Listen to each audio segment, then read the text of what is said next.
We have an audio soundbite. I'm sorry, the fiancée of Papadopoulos is not Estonian, Latvian, or Russian. She's Italian. And we have the audio sound. No, we don't. What? Let's see. Well, I don't have it here. I thought I did. Let me get back to the phones while I look for it. Here is William in Cleveland. Great to have you on the program. Hi. Mega Dales, Rush. I've been listening to you since 1987. Before you had for Dave for the bake sale you had for Dave up in Colorado. I was calling to know that we have a president that's a street fighter.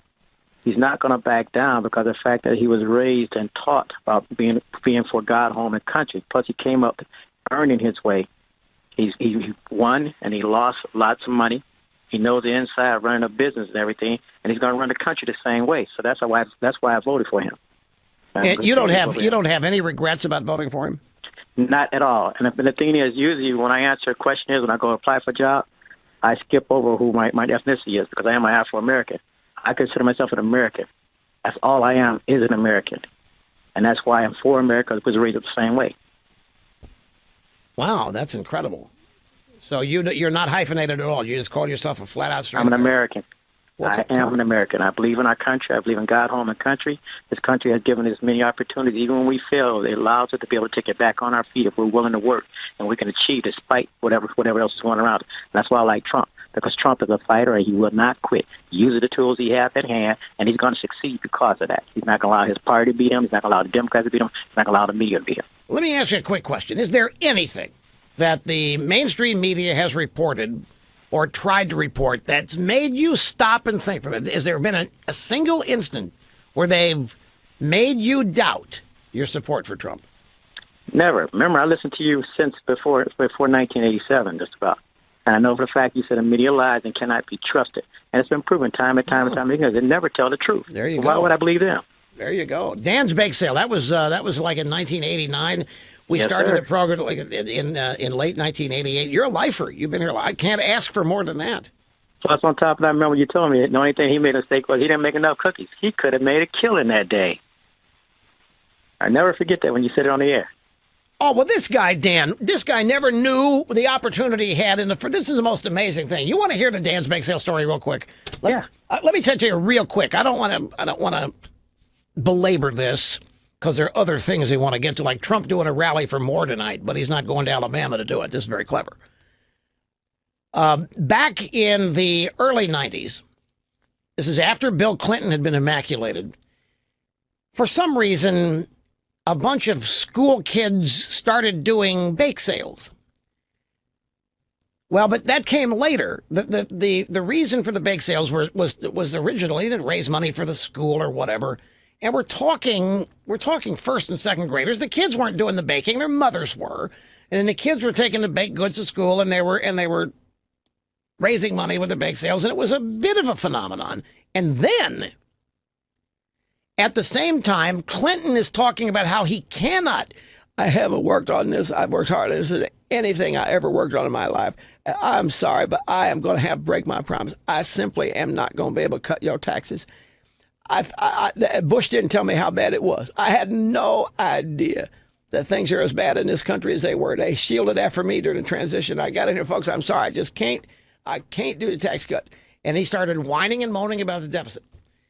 So some liberal teacher out there, I think it was in Kansas, but I'm not sure, decided that her next bake sale, they would send the money to the president to help reduce the deficit. This is a bake sale raising $300. Okay, and the media started talking about a wonderful civic lesson this is. Young students learning the importance of the budget in the second and third grade. And folks, I was right in there blowing that out of the sky. I said, these kids aren't learning anything. They're being propagandized. Their parents are already overtaxed. It's not that there isn't enough money being sent to Washington, certainly bake sales or anything else, that reason to explain the deficit. It's because those people in Washington have no spending discipline. But nevertheless, it was such a great, great liberal opportunity. And so bake sales sprung up all over the country with the objective of sending the money to Clinton. The kicker was that Clinton kept it. That's what I couldn't believe. This guy actually kept the money these little kids were raising from selling their little divinity packages and whatever, their baked products.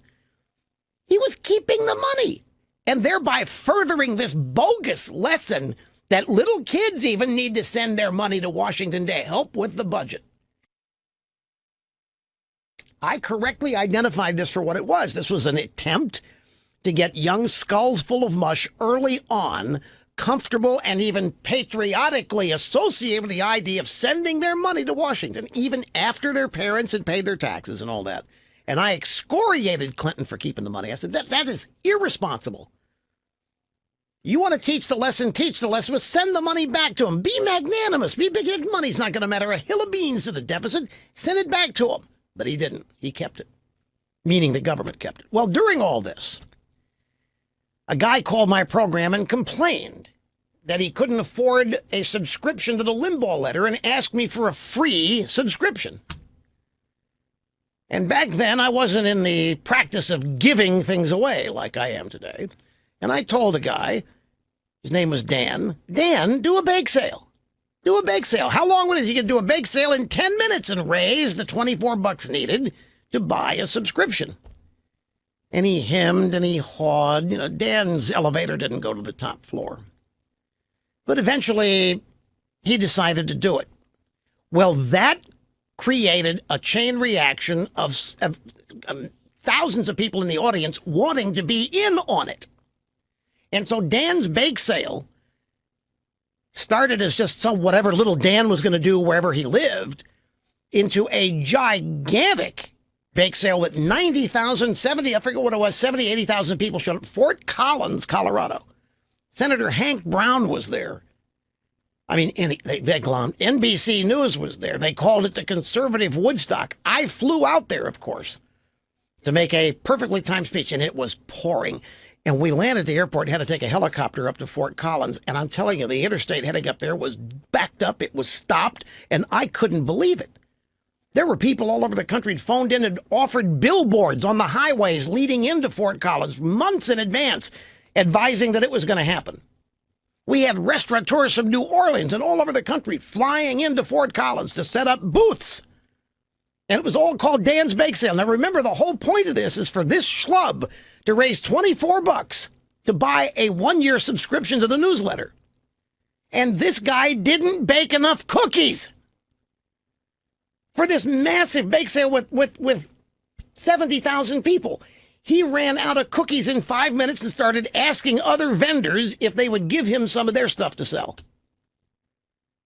Talk about, that's what the caller means, blowing an opportunity. And then after that, Dan tried to set up his own bake sales, thinking all he had to do was somehow get on another radio show and say he was doing another bake sale in some city and that 70,000 people would show up. We got wind of it here. I got a call one day. Are you aware that Dan's doing another bake sale? I said, no, I didn't. You mean you're not part of it? They said, no, I'm not. So we figured out Dan was, the guy was, I mean, the caller talked about how he blew an opportunity, and he did. He never got it. He never understood the opportunity he had. I mean, to show up at this. Oh, that was the funny part, too. Yeah, it was pouring rain. It was pouring in the helicopter. When we landed short of Fort Collins, had a chopper in there because we couldn't have got there if we drove. The interstate was backed up, so we choppered in there. And the moment my helicopter touched down and got off, the skies cleared. And it was a radiant, almost cloudless, sunny day within moments of my arrival there. And it wouldn't have mattered. The rain wouldn't have stopped what was going to happen anyway. I mean, literally 70,000 people. And here is the kicker. When it was all over, there was no mess. Local Fort Collins media was astounded. There was no trash. Now, you take a look at the trash that the vagina hat ladies left after all their protests the day Trump got inaugurated, but there was no mess in Fort Collins. But as I think back on it, this guy, Dan, we just never saw the opportunity. If he would have just invested in a 2-hour supply of cookies, he's the reason it's happening. Well, I, of course, became the reason it was. But it was Dan's bake sale, not the EIB bake sale or Russia's bake sale. We did all of this to poke fun at Clinton taking the money of second and third graders, their little bake sales in Kansas and Wyoming and wherever else. Anyway, I got to take a brief time out, my friends, and I'll try to find this soundbite with Papadopoulos' fiancée, because I obviously got something wrong. She's Italian. She's not Estonian, Latvian, or Russian. So we find out. We'll be back after this. Don't do stuff like that anymore. And it pains me, but I can't do it. I mean, even back then, it was 70,000 people who showed up, and they weren't prepared for it out there. I mean, the stage was nothing more than a horse excrement platform in the center of town that was elevated by about 3 inches. I nearly got run over by Hank Brown's horse. I had to walk out. They gave me a police escort behind a horse, and the horse stopped and almost kicked me. I was right behind it, had my hands on its butt. I can't. I would love to, but it's just it. Believe what? Oh, I'm too famous. No, I don't expect them to believe it, but I'm too famous. I can't do stuff like that anymore. Anyway, the reason it was in Fort Collins because Dan lived in Fort Collins. And remember, his original complaint was his wife wouldn't let him spend the money because she was not a fan. She wouldn't let him spend the money on a subscription to the newsletter. So that's when I suggested they do a bake sale and leave his wife out of it if she didn't want to be part of it.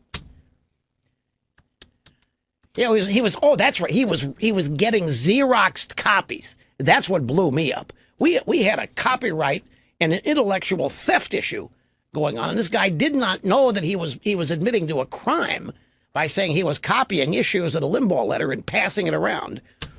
So I had to put a stop to that, and we insisted that he do the bake sale idea. Now here, this is not the soundbite I heard. This is Papadopoulos' fiancée, Good Morning America Today with Stephanopoulos. And the question is, from what you know, will the president be happy with the story your fiancé, George Papadopoulos, tells in this investigation? I think he tried to dismiss George as a coffee boy, so I'm sure he will not be happy to read that there are consistent evidences that he was not a coffee boy. From what you know about his story, what do you think the title of that story is?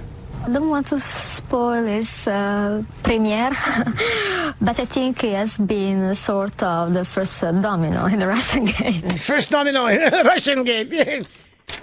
When she was on CNN just now, she said she knows that he wasn't a coffee boy or a low totem pole player because he told her that he wasn't. Now, grab soundbite number 21. CNN is breathless again. They think... And they're like a parody. They don't even understand, but they think they've got Trump. Now, they think they've got him again. This WikiLeaks business that the Trump campaign wanted. Well, the Trump campaign was offered WikiLeaks documents. So here's Wolf Blitzer this afternoon setting this all up.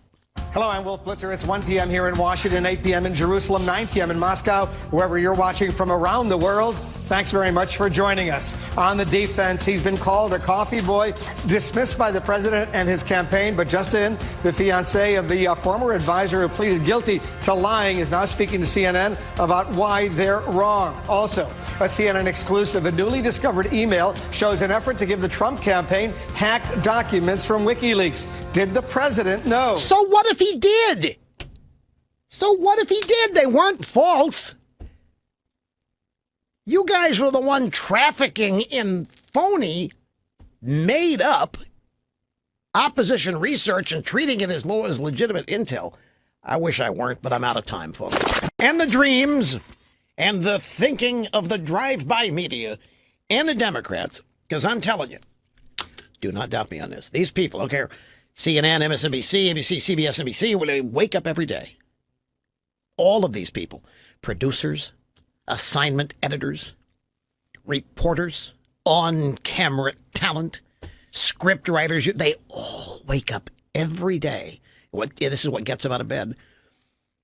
With the hope, with the belief that that day is going to be the day, that the evidence linking Trump to Putin to steal the election is going to surface. That is what has gotten them out of bed every day since about a week after the election. It intensifies every day. They're so lost in their own lie, a lie they've created, a scenario that they have created. They're now immersed in it. The lie has become reality, and each and every day they wake up, every one of them individually, competing against everybody else, and at the same time organized as a fraternity. They're going to get it. Somebody's going to get it. Hopefully them. Somebody's going to get the smoking gun evidence.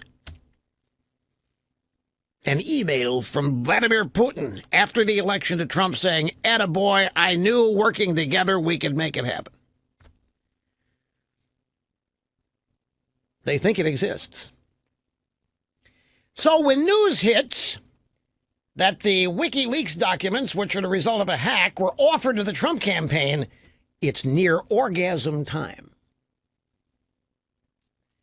Most recently at CNN. Wolf Blitzer just was breathlessly promoting it. Here's the news analyst, former host of Meet the Depressed over at NBC, David Gregory at CNN, speaking with Blitzer, analyzing this, saying that this proves collusion. This really gets to the point, if it's accurate, if it's really borne out, if that connection is borne out, because we asked the question, why is it that this administration was so willing as a campaign to cozy up to Putin, specifically in Russia generally?